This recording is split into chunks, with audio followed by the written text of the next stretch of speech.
le choix que le Conseil lui proposait, à savoir que dans ce groupe qui se réunit dans la grande salle, au moins pour cette année, ce soit une introduction aux livres prophétiques de l'Ancien Testament, ces livres parfois un peu difficiles pour celui qui lit sa Bible tout seul, et qui vous soient présentés. Nous n'aurons certainement pas le temps de les voir tous pendant les quelques séances, en dehors des instituts bibliques communs que nous devons avoir ensemble. Alors, je ne sais pas ce qu'il en sera des années suivantes. Nous commencerons en tout cas par les prophètes les plus anciens aujourd'hui et pendant l'année scolaire, l'année de travail 91-92. J'essaierai de ne pas remplir absolument toute l'heure, nous avons en principe 1 heure dans ces cours d'institut biblique, par l'exposé, de laisser quelques moments à la fin pour des questions, pour des entretiens, des échanges. Cependant, je dis tout de suite que si pendant le cours de l'exposé, il y a quelque chose que vous ne comprenez pas bien, vous ne devez pas hésiter à interrompre, à lever la main. J'ai l'habitude dans les classes de la faculté ou de l'institut de recevoir de telles questions, alors ça ne me gêne pas du tout. Donc s'il y a un mot qui vous paraît trop compliqué, si vous avez besoin d'une clarification, surtout n'hésitez pas à interrompre, même pendant le temps qui précédera les échanges à la fin. Je vous invite à la prière. Notre Dieu, notre Père, nous voulons te rendre grâce pour ta parole, pour sa fiabilité, pour sa pertinence éternelle, parce qu'elle nous apporte ta pensée pour notre temps, comme pour tous les autres temps. Nous te louons pour les prophètes que tu as suscités, pour l'enregistrement de leurs messages par écrit, et nous te demandons maintenant l'aide de ton esprit pour que nous progressions dans la découverte de tous les trésors de ta grâce, de ta vérité que tu as préparés pour nous. Veuille nous donner une grande liberté ensemble, que nous soyons fortifiés dans l'homme intérieur, chacun, pour ton service, pour glorifier ton nom en Jésus-Christ. Amen. Qu'est-ce qu'un prophète? Je pense que si vous posiez cette question aux gens dans la rue, la plupart répondraient c'est un prédiseur. C'est quelqu'un qui dit à l'avance les choses qui vont se passer. La fonction principale de la prophétie, selon l'usage qu'on fait très ordinairement de ce mot, c'est la prédiction. Mais ce n'est pas tout à fait le sens biblique. Certes, il y a des prédictions dans l'Écriture, et ce sont même les seules prédictions qui soient infaillibles, qui soient parfaitement sûres.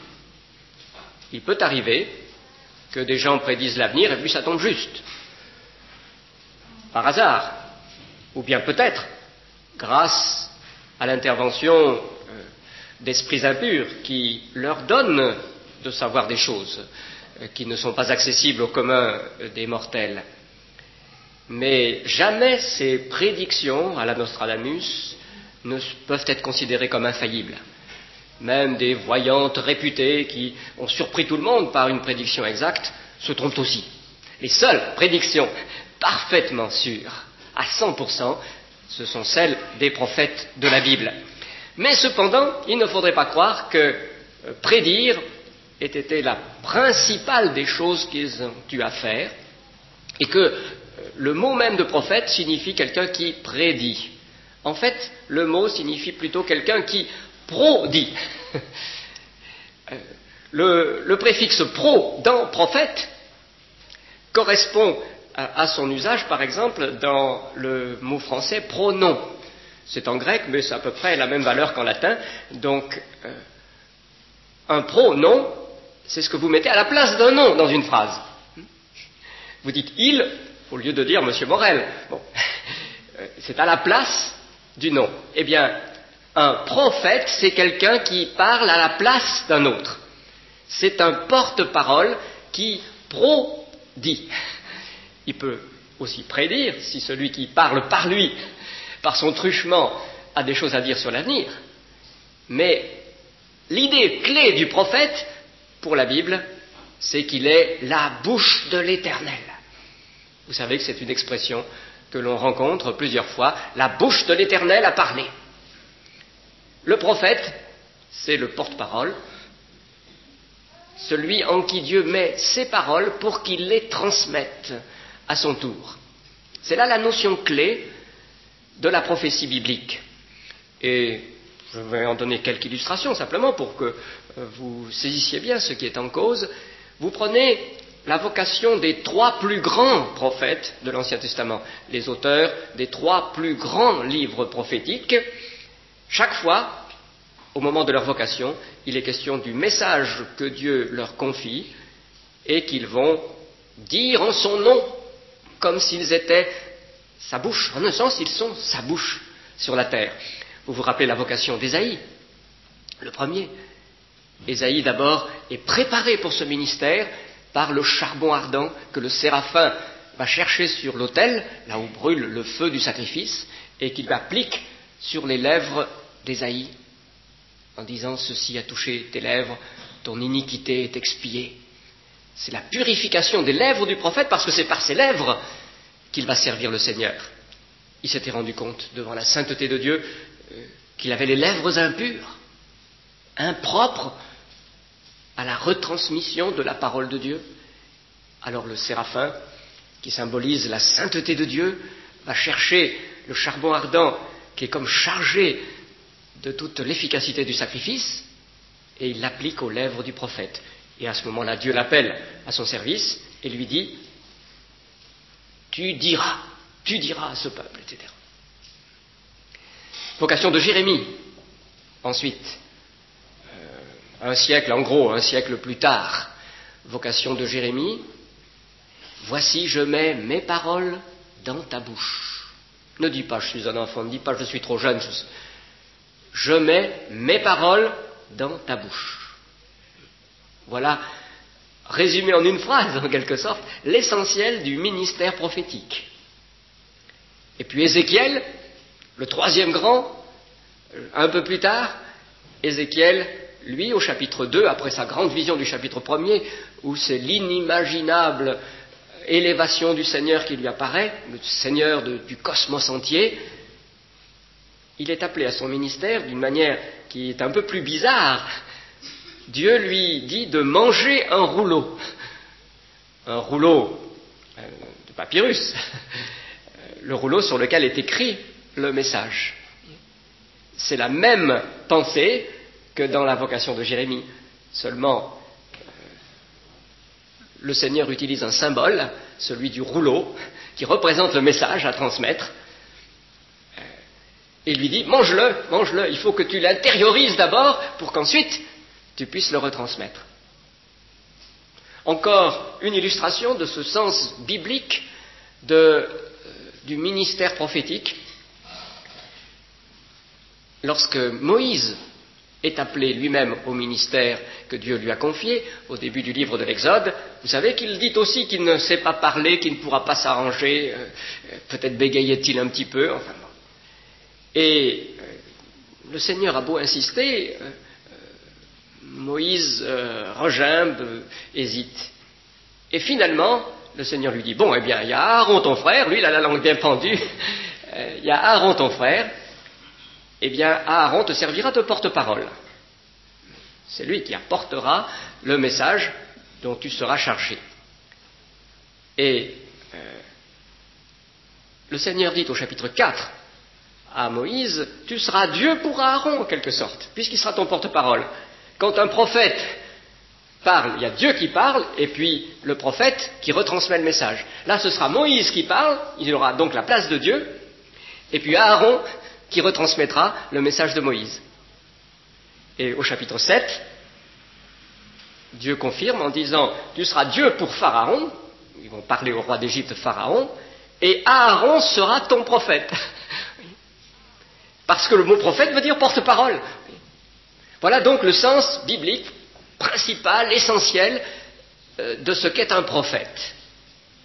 Mais alors, avec ce sens-là, vous vous rendez compte que, on peut dire finalement de tous les auteurs de la Bible que ce sont des prophètes, puisqu'ils ont parlé au nom de Dieu. Et c'est vrai, la Bible le fait en fait. La Bible, en réalité, appelle Abraham un prophète, dans le livre de la Genèse, appelle David un prophète. C'est l'apôtre Pierre, le jour de la Pentecôte, qui rappelle que David était prophète, bien qu'il ne soit pas dans la liste habituelle de nos prophètes. Alors si on veut considérer cette liste habituelle de nos prophètes, il faut ajouter une précision. Ce sont ces porte-paroles de Dieu, mais disons entre Moïse et Jésus-Christ. Entre la conclusion de la grande alliance faite avec Israël, d'un côté, l'alliance du Sinaï, et puis la venue de Jésus-Christ, de celui qui était attendu. C'est cette situation qui caractérise les prophètes au sens plus précis, plus technique, si vous voulez, plus restreint de l'Ancien Testament.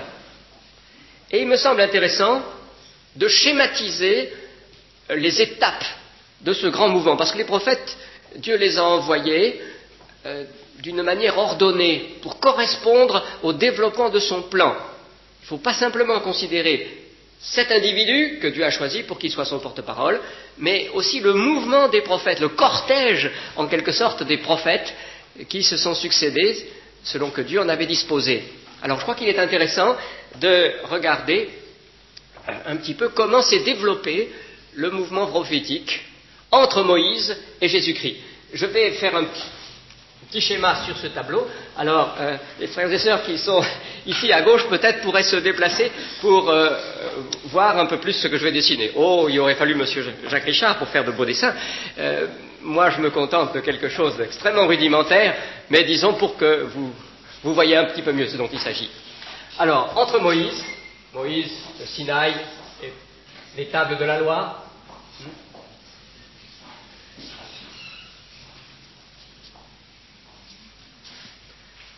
et Jésus-Christ.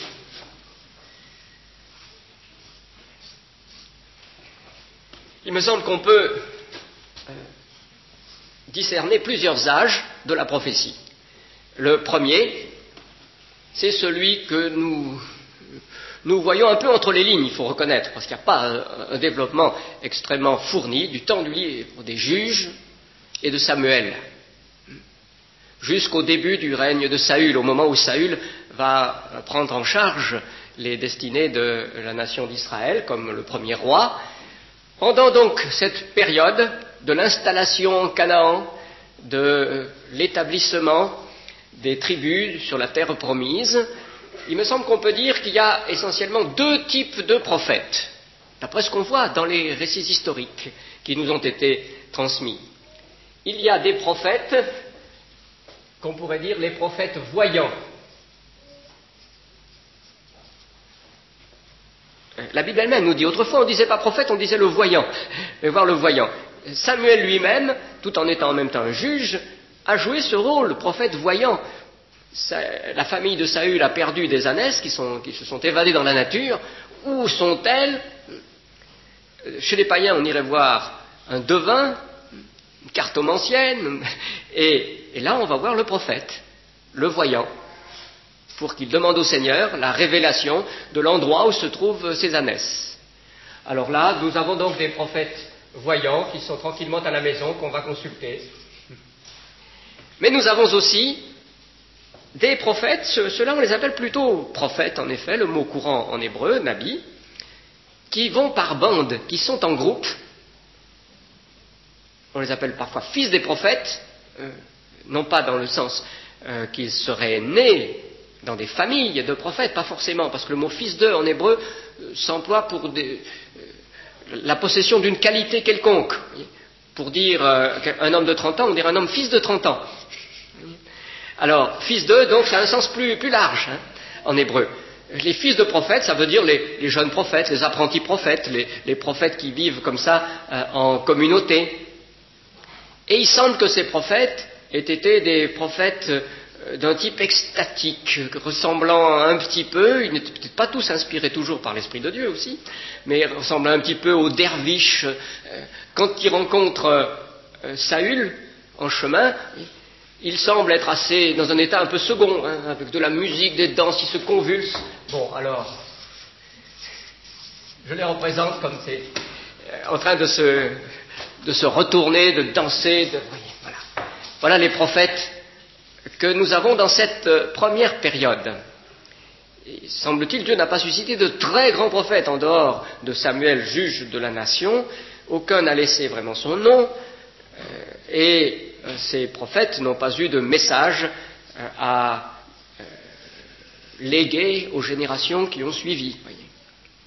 Après cette période-là, alors, la royauté s'installe et Dieu suscite des prophètes qui vont conseiller et parfois contester, réprimander les rois eux-mêmes, des prophètes de cour. Donc vous avez le trône là, et puis le prophète qui vient parler au roi, comme, bon je ne dessine pas le roi, mais qui viennent parler au roi comme Nathan l'a fait lorsqu'il a repris David. Vous vous rappelez comment Nathan, lorsque David avait commis ce double crime de l'adultère et du meurtre, Nathan est venu d'abord lui raconter une parabole et puis lui dire « Tu es cet homme-là ». Alors ça c'est, je dirais, la deuxième vague prophétique entre Moïse et Jésus-Christ, avec des prophètes étroitement associés au pouvoir royal, mais non pas à son service, au service de Dieu. Nathan et Gad étaient les prophètes au temps de David. Ensuite, vous savez que le peuple de Dieu a connu bien des malheurs, qui s'est divisé en deux royaumes après la mort de Salomon. Le royaume du nord d'Israël, comme on l'a appelé, des 10 tribus, et puis le royaume du sud, Juda plus Benjamin, qu'on a appelé le royaume de Juda, autour de Jérusalem, qui a eu donc deux rois rivaux, des sanctuaires rivaux aussi, et que surtout dans la région nord, mais après ça aussi dans la région du sud, dans le royaume de Juda, l'état spirituel du peuple s'est dégradé, qu'il a subi des influences païennes de plus en plus fortes, et que, d'une part, beaucoup de gens se sont tournés vers les idoles, et d'autre part, c'est encore pire peut-être, nombre d'entre eux ont mélangé le culte du Seigneur, de l'Éternel, et le culte des idoles. Ils adoraient ça un peu tout ensemble, ils traitaient le Seigneur comme s'il était une des idoles. C'est ce qu'on appelle parfois le syncrétisme, ce qui veut dire principalement le mélange de choses qui ne devraient pas aller ensemble. Et Dieu a suscité au IXe siècle, c'est-à-dire donc vers 860 avant Jésus-Christ, un grand prophète réformateur. Un prophète, en quelque sorte, qui s'est dressé au nom du Seigneur contre ce dévoiement et de la royauté et d'une majorité du peuple. C'est Élie. Élie, prophète réformateur, qui a été ensuite assisté et puis suivi par Élisée, les deux grands prophètes réformateurs auxquels Dieu a donné de faire beaucoup de miracles, comme un signe qu'il les avait envoyés dans cette situation de corruption, de dessèchement spirituel. Alors Élie, c'est le prophète qui appelle le feu du ciel. Vous vous rappelez l'épisode d'Élie au Carmel face au prophète de Baal. Voilà le temps des prophètes réformateurs, à qui Dieu donne des signes extraordinaires et qui se dressent, pense-t-il, tout seul. En fait, Dieu s'est réservé 7000 qui n'apparaissaient pas au grand jour, mais 7000 qui n'avaient pas plié le genou devant Baal, mais qui paraissaient presque seuls contre les pouvoirs établis de l'époque. Donc ça, c'est la troisième vague. Quatrième, alors, ça commence presque en même temps, juste un peu plus tard, mais ça va se développer surtout dans les siècles qui vont suivre, la vague des prophètes qu'on pourrait dire penseurs, qui font de grands discours systématiques.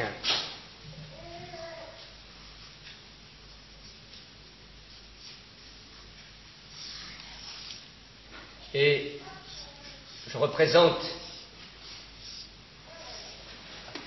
je représente leur message.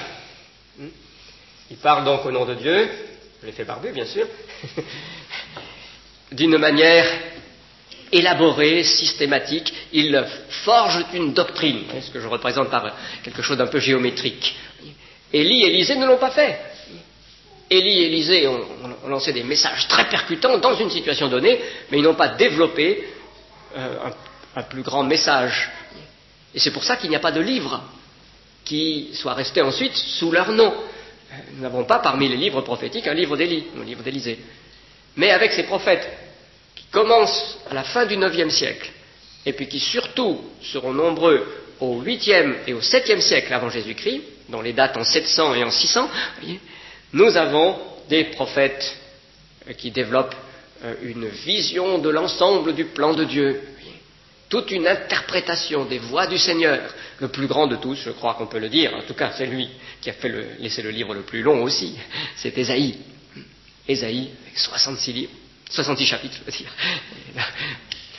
66 chapitres dans les 66 livres de toute la Bible. C'est commode de se le rappeler. Donc, les grands prophètes penseurs. Puis, les choses continuant à se dégrader dans l'état de Juda, d'Israël, puis ensuite Juda. Il y a un temps que j'appellerais celui des prophètes martyrs. Oh, c'était aussi des prophètes penseurs. Mais Jérémie est le prophète martyr, type, pourrait-on dire. Lui qui a sans doute, d'après la tradition juive, péri, lapidé par ses concitoyens, et qui déjà, en tout cas d'après son livre, a été, vous le savez, enfermé dans une citerne, laissé, on pensait qu'il y crèverait, au fond d'une citerne plus ou moins asséchée, il restait juste un tout petit peu d'eau dans la boue. Vraiment un prophète qui a souffert en sa chair et en son âme aux moments les plus pénibles pour l'histoire de la nation juive. Alors là, on pourrait peut-être le représenter alors que les pierres de ses concitoyens pleuvent sur lui.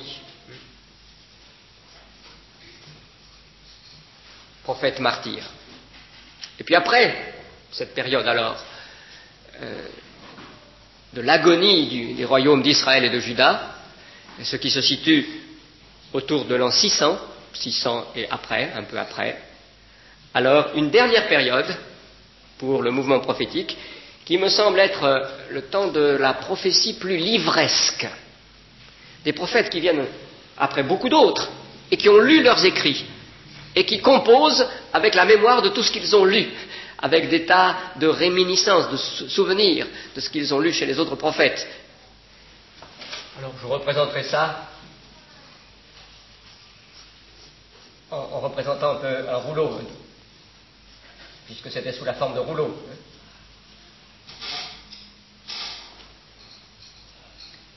Prophétie plus livresque, avec quelqu'un comme Zacharie par exemple. Aussi Daniel n'est pas compté parmi les prophètes, techniquement, parce que c'était un homme d'État, et on parle plutôt d'un voyant apocalyptique. Mais enfin, c'est très proche quand même de la prophétie.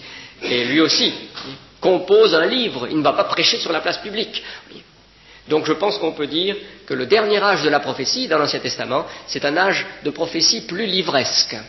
Ce qui ne veut pas dire qu'elle ne touchait pas la vie aussi. Les livres, ils sont très importants dans notre vie. Mais c'est sous cette forme davantage. Et quand Ézéchiel doit manger son message, représenté symboliquement par un livre, comme j'ai dit tout à l'heure, c'est que ce temps de la prophétie livre s'annonce. Ézéchiel se situe un peu à la charnière de la période des prophètes martyrs, il a pas mal souffert lui aussi, et puis de la prophétie plus livresque. Et puis après, les rabbins eux-mêmes ont dit que l'esprit de la prophétie avait déserté Israël. C'est quelque chose de très très frappant. Dans le judaïsme même, on reconnaît que cette révélation prophétique continue est parvenue à sa conclusion, disons que ça s'est arrêté. Il n'y a plus eu de succession légitime, authentique de prophètes. Oui, il y a eu ici ou là quelqu'un qui a pu avoir un don de prophétie, un message à un moment, mais on a bien perçu que ce grand mouvement était parvenu à son terme. Pour ma part, je considère que c'est vraiment une disposition remarquable du plan de Dieu. Dieu a voulu que la distinction entre les deux testaments soit bien marquée, qu'il y ait comme un vide de 3-4 siècles entre l'Ancien et le Nouveau Testament, pour qu'on ne croie pas que l'Ancien Testament c'était la simple continuation de l'Ancien. Oui, c'était la continuation de l'Ancien, mais avec une différence. Il y a comme une césure, comme un intervalle pour bien dire le Nouveau Testament apporte du neuf. Et alors quand Jean-Baptiste va surgir, il va surgir après 3-4 siècles d'interruption, de nouveau comme un prophète. C'est ce que les foules diront, mais oui, voilà, enfin, de nouveau. Il va surgir de nouveau comme un prophète, héritier de toute cette tradition, et qui la récapitulera en lui-même pour en montrer la fonction principale, celle de désigner le Christ. Vous savez que Jean-Baptiste est représenté comme cet index qui pointe vers le Christ. Voici l'agneau de Dieu qui ôte le péché du monde. Et en un sens, Jean-Baptiste, c'est tout ce cortège des prophètes rassemblés en sa personne, indiquant le Christ. Voilà le schéma que je vous propose en ce qui concerne l'évolution du mouvement prophétique. Il y avait un problème qui est à mentionner, me semble-t-il, toujours dans cette introduction, qui se posait aux auditeurs de ces prophètes à tous les âges, et sur lequel nous ne pouvons pas faire l'impasse en quelque sorte. C'était le problème de l'authenticité de leur mission. Vrai ou faux prophète? Parce que je vous ai parlé des prophètes que nous avons dans notre Bible, nous savons que c'était les vrais prophètes, mais lorsqu'ils surgissaient au milieu de leurs concitoyens, qu'est-ce qui garantissait qu'ils étaient de vrais prophètes et non pas de doux illuminés ou bien peut-être des gens animés par des esprits impurs et quoi? Qu'est-ce qui garantissait?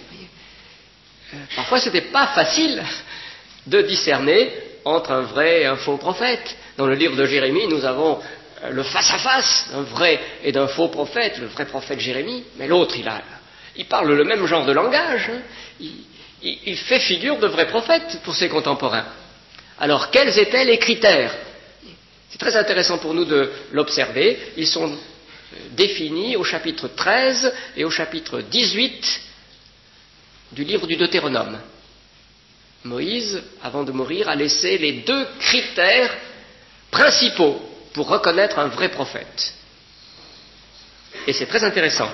Il faut qu'ils soient tous les 2 satisfaits, ces critères. D'une part, le vrai prophète, il s'accorde avec ce que Dieu a révélé précédemment. Le vrai prophète ne dira jamais « Allez, je vous autorise à aller servir un autre Dieu ».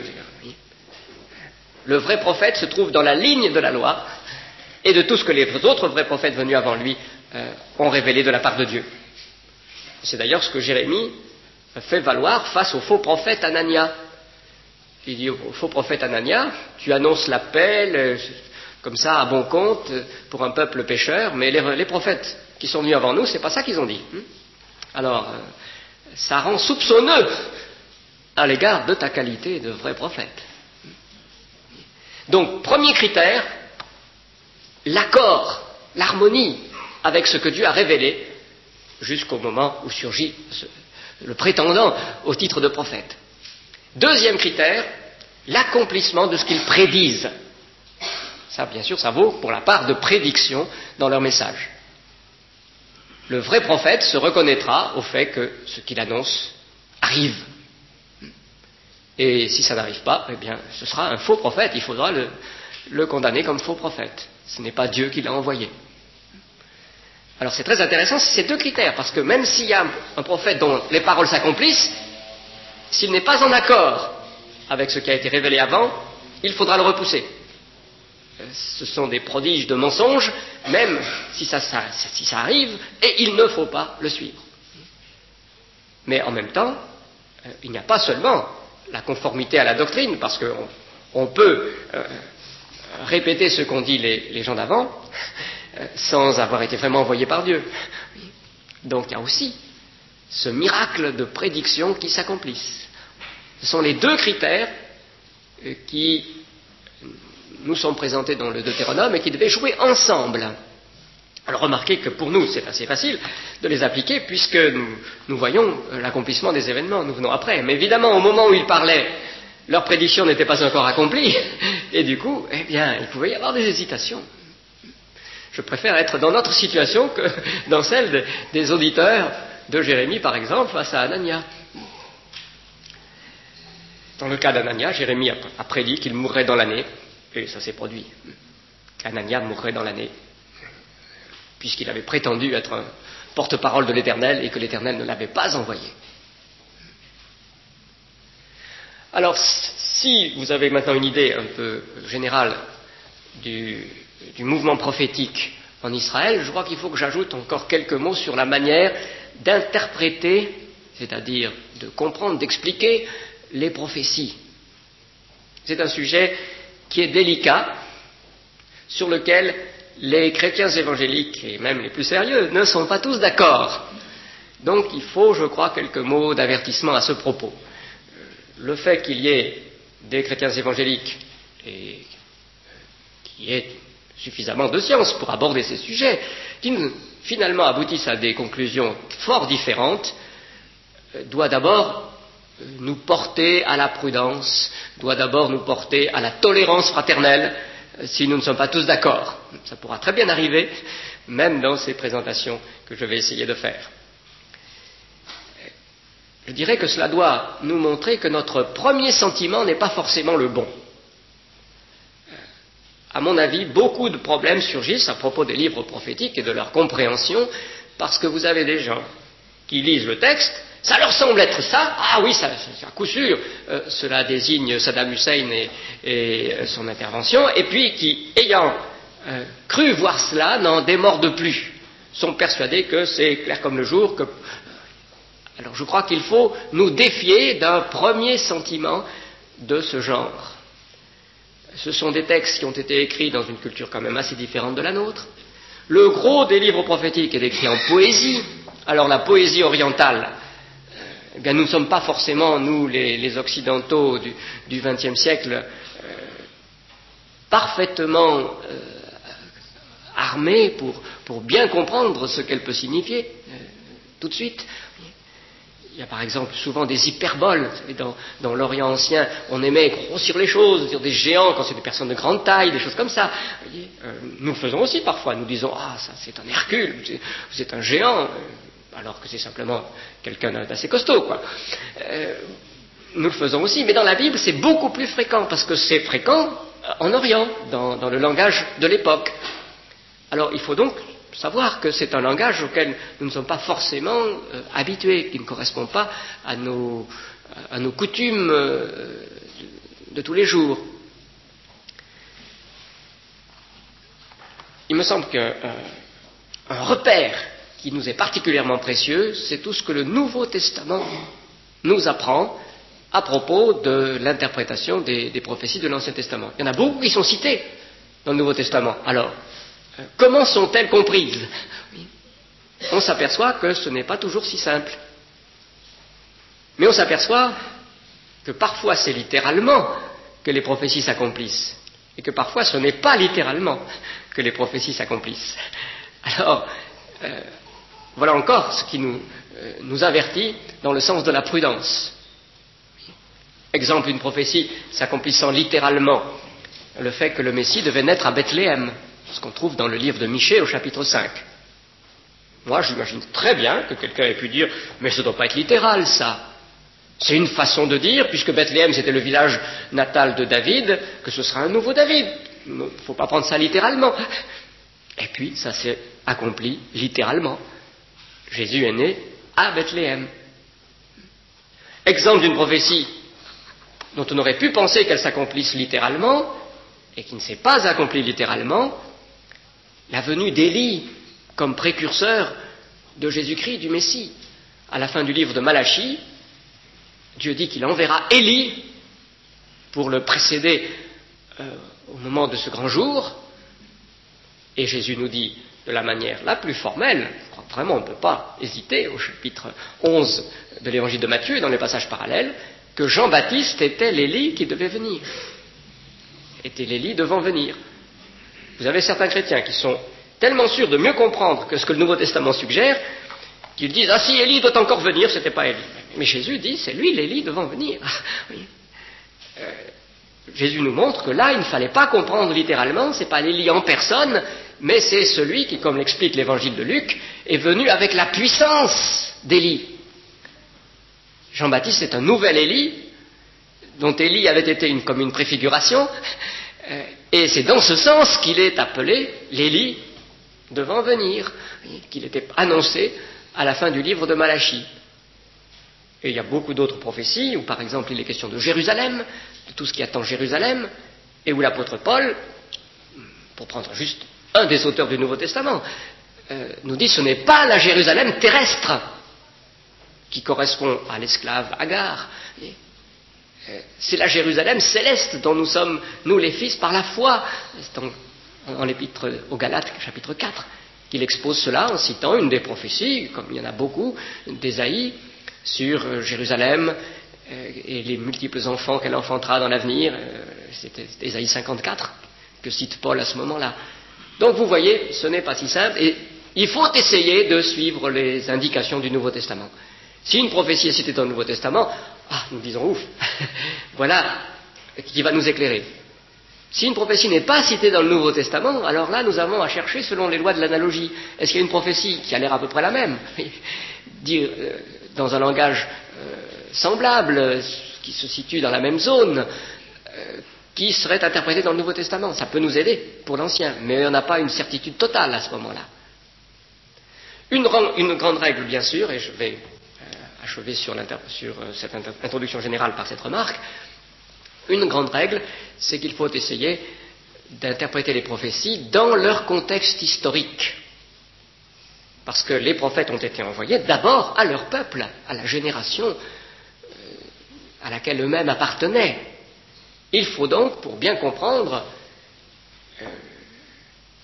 tenir compte de la situation en laquelle leur ministère s'est déroulé. Dans certains cas, il est difficile de la reconstituer clairement, et ça nous gêne pour bien comprendre certains des éléments du message, mais souvent nous pouvons quand même retrouver à peu près ce que le prophète lui-même avait devant les yeux, ce qui entourait la proclamation du message qui ensuite a été mis par écrit. Donc, faire grande attention à ce contexte historique. Nous avons trop tendance, nous chrétiens évangéliques, parce que nous savons, et ça c'est très juste, que ces prophéties nous concernent aussi, qu'elles ne sont pas lettres mortes pour nous. Nous avons trop tendance à oublier ce contexte originel et à faire comme si ces prophéties étaient écrites en vue de la fin du XXe siècle après Jésus-Christ, comme si c'était les événements de notre monde politique qui étaient en cause dans ces écrits. Je pense que ça n'est pas totalement exclu qu'une fois ou l'autre il y ait pu y avoir tel événement qui ait été en cause, mais en tout cas il faut d'abord voir si ce n'est pas dans le contexte originel du prophète que se trouvent les choses dont il parle. Alors est-ce qu'il faudrait pour autant toujours rattacher à des événements de son temps les choses que prédit le prophète? Certains le font, et des savants évangéliques, certains le font, en essayant d'interpréter tout ce qui est dit en fonction de choses que les contemporains du prophète pouvaient voir ou qui étaient en train de s'ébaucher au moment où il parlait. Je ne crois pas que ce soit non plus une attitude juste, c'est si vous voulez la faute inverse, symétrique, de celle qui consiste à ne penser qu'à des événements situés à des milliers et des milliers d'années. Le message du prophète pouvait dépasser ce que le prophète lui-même en savait. La première épître de Pierre, au chapitre 1er, nous dit que les prophètes eux-mêmes essayaient, une fois qu'ils avaient reçu un message, de discerner à quel temps ça se rapportait, de quelle manière ça pourrait s'accomplir, parce que cela concernait le temps du Messie. Donc, les prophètes eux-mêmes ne savaient pas tous les détails. Ils comprenaient ce qu'ils disaient, sans doute, mais cela projetait leur regard dans un avenir qu'ils ne maîtrisaient pas. Alors, cette situation nous interdit de restreindre à leur seul horizon historique à eux ce qu'ils disaient. Je crois qu'on doit plutôt penser qu'en général, ce qu'ils ont dit, au nom de Dieu, avait du sens pour leur propre génération. Il y avait au moins quelques aspects, quelques éléments qui touchaient la situation en laquelle eux-mêmes se trouvaient.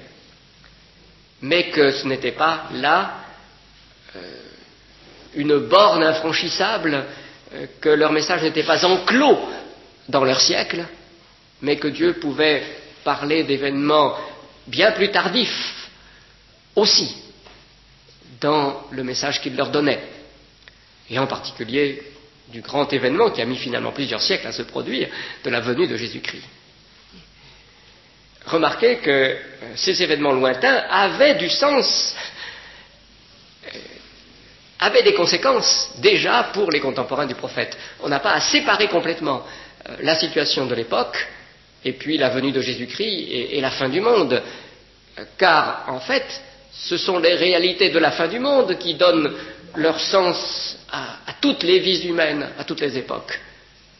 C'est à la lumière de ce grand plan de Dieu qui se déroule jusqu'à la fin que chaque époque particulière doit être vue pour être bien comprise. Alors on n'a pas donc à séparer complètement les événements de l'époque d'Ésaïe et puis ce qui concernait bien des siècles après la venue de Jésus-Christ et même sa deuxième venue.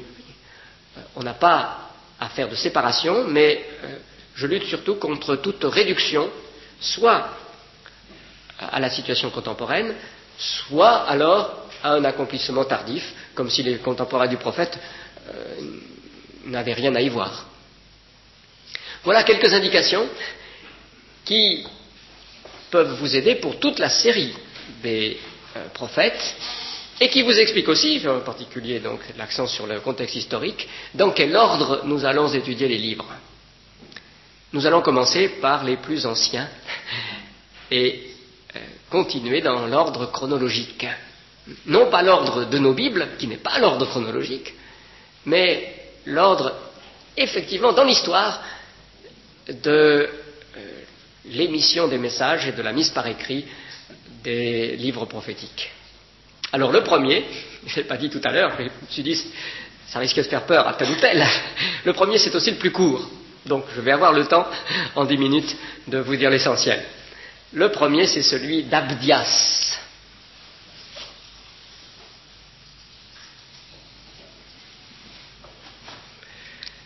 L'un des 12, appelés petits, parce qu'ils ont laissé des livres courts, ils peuvent être de très grands prophètes, mais ils ont été brefs, au moins dans ce qui restait. Le livre d'Abdias, il ne contient qu'un seul chapitre, il n'est même pas divisé en chapitres, et ce chapitre n'est même pas extrêmement long. Il mérite, me semble-t-il, d'être considéré en tête, parce qu'il est très probablement le plus ancien des livres prophétiques. Abdias a sans doute vécu à l'époque d'Élisée.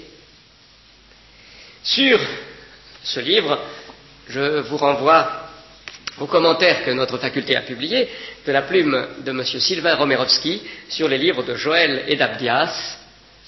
La fois prochaine, je compte prendre le livre de Joël, mais donc le commentaire traite de ces deux prophètes, les deux plus anciens, sans doute, et sur Abdias, vous aurez tout le détail que je n'ai pas le temps de vous communiquer aujourd'hui. C'est un peu technique, c'est pour ceux qui veulent vraiment travailler, mais c'est un très, très beau traitement. Enfin, moi, j'en étais très heureux. D'ailleurs, c'est un petit peu amusant parce que M. Romerovski avait, en quelque sorte, découvert ces livres, ce livre d'Abdias, en suivant mon cours. Je l'ai eu comme étudiant autrefois, mon cours sur les prophètes, qui lui avait beaucoup plu, et où je prenais des positions très proches, oui, exactement, en fait, celles qu'il défend dans ce commentaire. Puis par la suite, comme j'ai lu des gens qui n'étaient pas d'accord, je commençais à hésiter un petit peu. Je me disais, est-ce que j'ai vraiment eu raison de placer Abdias le premier dans l'ordre chronologique, de le comprendre comme je l'ai fait? J'hésitais un petit peu, je n'avais pas eu le temps de faire une nouvelle étude approfondie. Et puis M. Romerovski, qui a poussé la recherche scientifique bien plus loin que je n'ai pu le faire, sur ce livre et qui a écrit ce commentaire, alors on a donné une défense admirable et complète des choix que j'avais donc, tâtonnant un peu, fait au début, de telle sorte que maintenant je suis pleinement rassuré. Voilà, c'était le bon choix. Monsieur Romerovski a fait là un travail de grande science et de grande rigueur qui aussi, par moments, a des accents chaleureux de type pastoral. Je pense que si vous pouvez faire l'effort d'une étude, ce livre en mérite l'effort. Alors, Abdias, son nom veut dire serviteur de l'Éternel, esclave de l'Éternel. Il a été porté par pas mal de gens dans l'Ancien Testament. Nous savons qu'un haut fonctionnaire, il en est question dans le premier livre des Rois au chapitre 18, et certains rabbins ont cru que c'était le même, que c'était lui le prophète. Mais ça ne semble pas pouvoir être le cas. Le prophète Abdias devait être plutôt un Judéen, un homme du sud, alors que l'Abdias d'un roi 18, le haut fonctionnaire du roi Akab, était un homme du nord. Et puis le prophète est sans doute venu 20 ou 30 ans après l'autre. Donc c'est un nom qui se donnait volontiers au IXe siècle, avant Jésus-Christ. Ce prophète, donc Abdias, nous n'en savons pratiquement rien d'autre. Comment lui assignons nous-mêmes ce siècle? À cause du contenu du livre, parce que le titre ne nous dit rien. Le contenu du livre semble convenir à ce moment-là, à un événement, voilà, une période qui suit un événement particulier du IXe siècle. Le livre, il peut se résumer en un cri d'indignation à l'égard de la conduite d'Édom, du peuple des Édomites.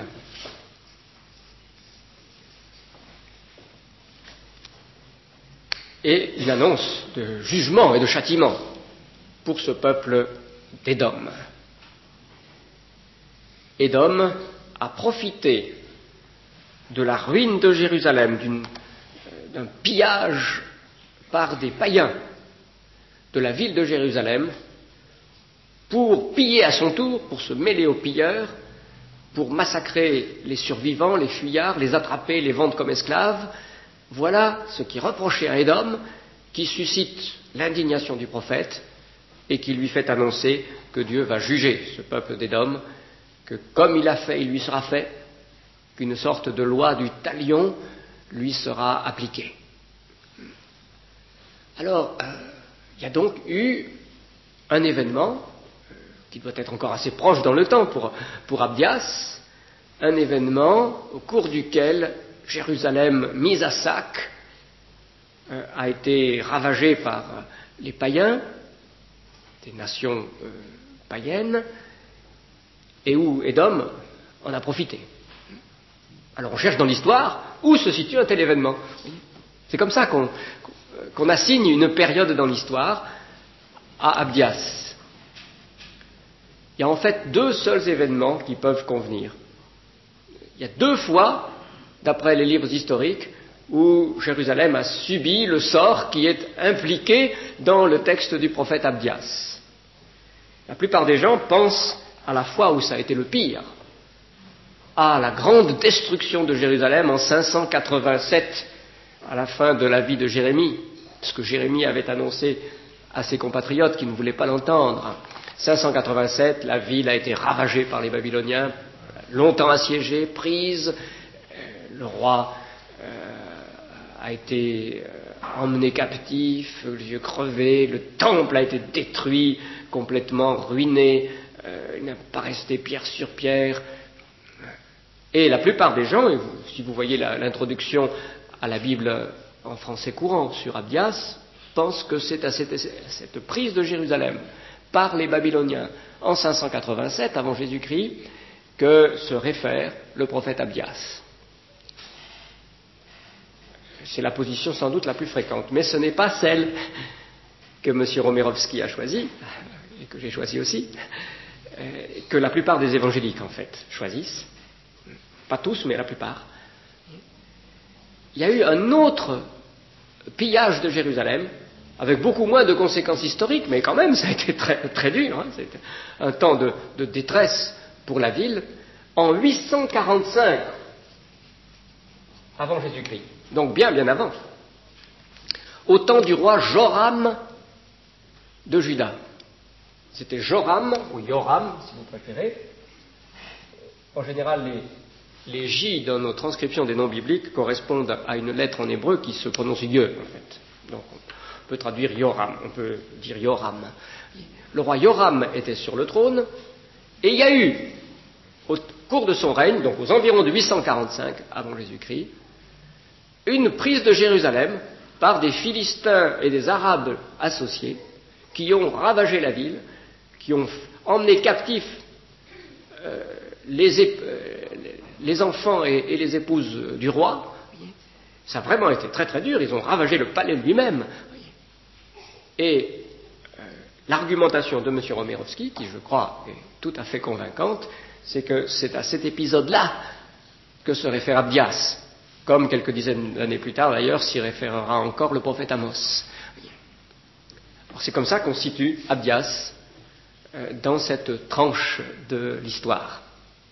Alors que trouve-t-on dans son livre? Vous voyez donc la situation. Il y a eu un comportement, on pourrait dire presque habituel des bandes armées philistines et arabes qui ont ravagé la ville de Jérusalem, emporté les trésors. Il n'est pas dit qu'ils aient brûlé le temple, c'est pas dit. C'est pas comme en 587 quand même. Mais qui ont emmené presque toute la famille royale. Ça, en un sens, c'est la manière de faire des païens. Qu'est-ce qui indigne le plus le prophète? Ce qui indigne le prophète, c'est qu'Édom se soit mêlé à ces gens-là, en ait profité. Parce qu'Édom, c'est le peuple frère pour Israël. Et oui, Édom, ce sont les descendants d'Ésaü. On dit Édom ou on dit Ésaü. Et Ésaü et Jacob, Israël, c'était les deux frères, et même jumeaux, vous vous rappelez? Deux enfants nés en même temps. Ésaü sorti le premier, donc l'aîné théoriquement, mais qui avait abandonné parce que ça ne l'intéressait pas. Il se fiait à ses propres forces, son droit d'aînesse à Jacob, qui avait très habilement joué son jeu. Édom, c'était le peuple frère. Alors qu'il ait profité de ce sale moment de la vie de Jérusalem pour piller à son tour et pour vendre comme esclaves des gens qui s'enfuyaient. Vraiment, c'est odieux. Et c'est ça qui fait vraiment bondir le prophète Abdias. Alors il annonce, comme j'ai dit, qu'Édom verra un sort pareil, que comme Édom l'a fait, il lui sera fait à son tour ultérieurement. Dans le discours du prophète Abdias, on n'a pas tout à fait le temps de le lire, alors je me contente de le résumer maintenant. Il souligne qu'Édom, qui est très arrogant, qui est un peuple plein d'orgueil, ne réussira pas à échapper, malgré la situation inexpugnable en apparence de sa capitale. La capitale, c'est Petra, et ce qui veut dire le rocher. C'est là où Petra, si on traduit en grec Petra, qui est en quelque sorte creusée dans la falaise. Vous voyez, c'est une situation particulièrement favorable pour se défendre contre l'ennemi. Mais malgré cela, Dieu abattra la puissance d'Édom. Édom est aussi réputé pour ses sages. Le district de Théman. Et nous le voyons en effet par le livre de Job. L'un des amis de Job, c'est Éliphaz de Théman. Il y avait une tradition de sages, de grands experts. Aujourd'hui, ça correspondrait aux savants prix Nobel. Et tout cela, Dieu le réduira en cendres, ridiculisera la sagesse de ces hauts stratèges et savants du peuple d'Édom. Et puis, le message ne s'arrête pas là. Il annonce que quand ce grand renversement des destinées s'opérera et que la loi du talion s'appliquera à Édom, alors Dieu sauvera les siens, le reste des siens, Il y aura des rescapés sur la montagne de Sion, montagne sainte, qu'à partir de là, le royaume sera reconstitué dans son unité et dans sa splendeur du temps de David. Il y a des tas de termes géographiques qui évoquent le règne de David, et même ça dépassera les frontières du royaume de David, et à l'éternel sera le règne. La perspective finale, c'est que Dieu, exerçant ses jugements, établira finalement son règne. Voilà le condensé, si vous voulez, du message d'Abdias. Alors je me contente de 2 ou 3 mots de commentaires à son propos. Il n'y a pas doute que quand on le lit au XXe siècle, avec le conditionnement du discours courant de nos médias, avec aussi notre sensibilité de chrétiens formés par le Nouveau Testament, il y a de quoi être heurté, peut-être même scandalisé. C'est un cri de vengeance qui appelle la destruction sur Édom. Alors nous nous disons, mais enfin, n'est-ce pas Jésus qui nous a dit de ne pas rendre le mal pour le mal? Vous voyez la difficulté? Alors à ce propos, je crois qu'il nous faut nous rappeler la différence entre l'Ancien et le Nouveau Testament. Oui, d'accord, les ennemis maintenant ce sont les esprits malins, ce sont pas les hommes de chair et de sang, parce que le royaume de Dieu est maintenant présent sous une forme spirituelle, alors qu'en Israël il était établi sous une forme politique, en Israël. Il y a la différence entre l'Ancien et le Nouveau Testament. Mais il y a surtout la différence entre le problème de la vengeance personnelle et celui de la justice, de la juste rétribution. Dans le Nouveau Testament aussi, il est question des jugements et de châtiments, et de façon terrible. Seulement, Dieu dit « à moi la rétribution ».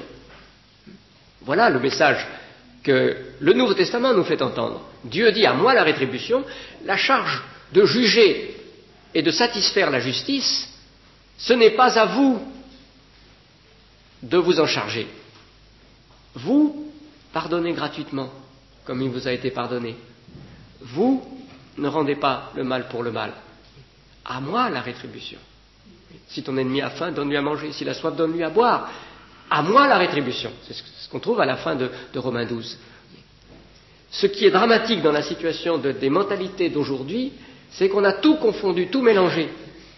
Et que sous prétexte de compassion, de solidarité avec le prochain, de sympathie, on en vient à vider l'idée de justice de toute sa force, à renier même formellement le principe de la rétribution. On ne sent plus qu'il faut que la justice soit satisfaite. Et cela, alors, ce n'est pas en accord avec la Bible. Moi, j'ai encore été frappé d'entendre dans le discours des médias de ces derniers temps tous ceux qui sont impliqués dans l'affreuse affaire de ce crime du sang contaminé par le virus du sida, qui a été encore vendu dispensé pendant plusieurs mois, alors que des responsables le savaient. Quelle a été la formule clé de ces gens qui se défendent? Responsable oui, coupable non. Vous l'avez entendu. Mais qu'est-ce que ça veut dire? Qu'est-ce que la culpabilité, être coupable, sinon être responsable d'une faute, d'un crime? Vous définissez quelqu'un de coupable en disant qu'il est responsable d'une faute, d'un crime. Mais voilà.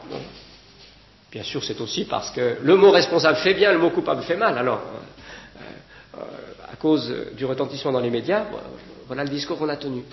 Mais il y a un manque de sens de l'exigence de la justice que la Bible atteste. Dieu ne nous pardonne pas sans satisfaire cette justice. C'est pour cela qu'il a envoyé Jésus-Christ, que Jésus-Christ a dû subir cet horrible supplice, parce qu'il fallait que la justice soit entièrement satisfaite, que la dette soit payée. Dieu ne réagit pas comme si cette loi de la rétribution était une affaire de barbarie dépassée. Pas du tout ça.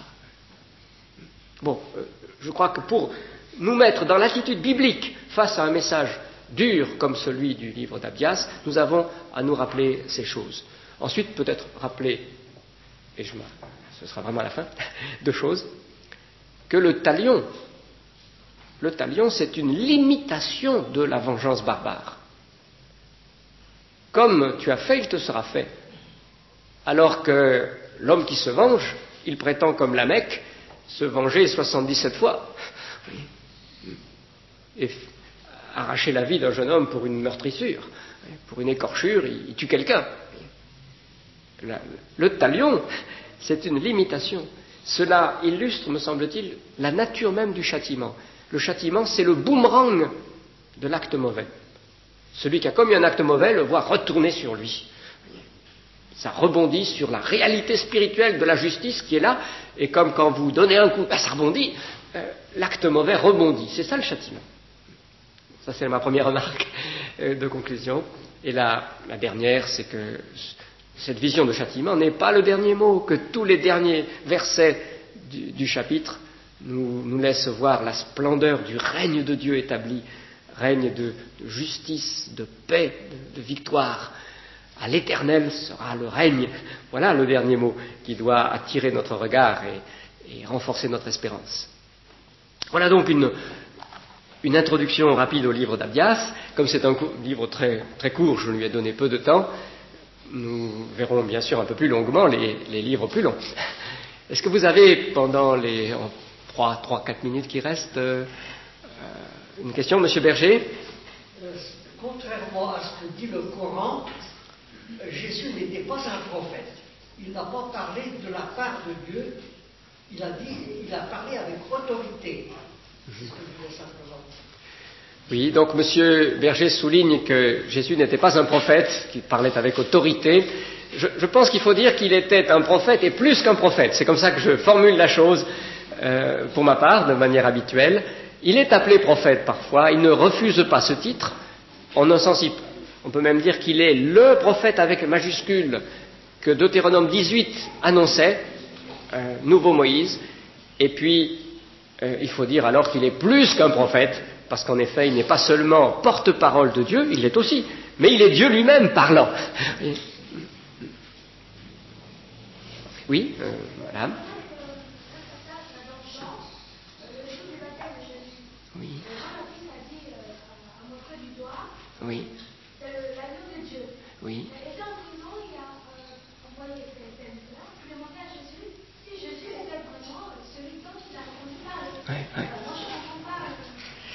Oui, vous rappelez exactement les événements. Je signale quelle est la question. Jean-Baptiste, donc, d'après le témoignage de l'évangile de Jean, a désigné en Jésus l'agneau de Dieu qui devait venir. Et puis, en prison, d'après le début de Matthieu 11, en prison, il a eu des doutes. Il a dit, es-tu vraiment celui qui doit venir? Il a envoyé ses disciples pour porter cette question à Jésus, ou devons-nous en attendre un autre? Pour moi, c'est quelque chose qui montre à quel point, d'abord, la Bible est honnête, ne truque jamais la réalité historique, et combien les hommes de la Bible sont des hommes, sont humains. Jean-Baptiste a effectivement prophétisé avec une pleine assurance, voici l'agneau de Dieu, mais c'était un homme fragile comme nous le sommes, et dans sa prison, il a eu des doutes. Il peut nous arriver, nous aussi, de rendre un témoignage plein d'assurance, et puis quelques jours après, quelques mois après, d'avoir des doutes. Il me semble que le pauvre Jean-Baptiste a connu une expérience avec laquelle nous pouvons sympathiser. Ça nous arrive aussi, d'être assiégés par une tentation de doute. Et à quoi s'est-elle sans doute, excusez-moi, probablement rattachée, cette tentation qu'il a eue? Probablement, quand il a dit « Voici l'agneau de Dieu qui ôte le péché du monde », il a imaginé une manière de le faire qui n'était pas la bonne. Ça n'a pas fait partie de sa prophétie, mais comment est-ce qu'il a, lui, imaginé que ça se passerait? Probablement, il a imaginé que Jésus allait agir avec pas mal de fracas, en chassant tous ses ennemis. Il a son vent à la main, il va nettoyer son air, c'est le temps du jugement qui arrive. Et puis, ça ne s'est pas passé comme ça. Jésus l'a laissé aller en prison, n'a rien fait pour l'en sortir. Jésus, bien sûr, il a fait parler de lui, les foules ont été attirées, mais enfin, ça ne changeait quand même pas grand-chose en Palestine. Alors, c'est à cause de cette différence avec son attente, sa manière d'imaginer les choses, qu'il a eu ses doutes. Et Jésus lui a répondu, mais toutes les prophéties, elles s'accomplissent. Les aveugles voient, les boiteux marchent, la bonne nouvelle est annoncée aux pauvres. Tu sais bien, Jean-Baptiste, tout ça, c'est dit dans les prophètes, et je le fais. Mais Jésus s'est arrangé pour le faire d'une manière si discrète qu'il ne forçait pas la foi de ceux qui l'entouraient. Il y avait bien assez de signes qu'il était celui qui devait venir pour que ceux qui avaient le cœur droit puissent en avoir l'assurance. Mais Jésus l'a fait, malgré la présence de miracles qui auraient dû stupéfier tout le monde, il l'a fait de façon que ceux qui ne voulaient pas pouvaient se fermer les yeux et ne pas le reconnaître. Voilà, pour rappeler donc ce que vous avez très, très utilement fait surgir dans notre mémoire. Voilà, je crois que c'est à peu près l'heure maintenant. Nous pouvons en rester là, n'est-ce pas? Alors, pour la prochaine fois, si vous pouvez lire le livre de Joël, pour le mois de décembre, Dieu voulant, donc, c'est le livre de Joël que je voudrais présenter.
everything up here, please?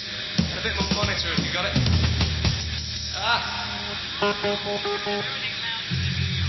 Yeah, can you have everything louder than everything else? Right.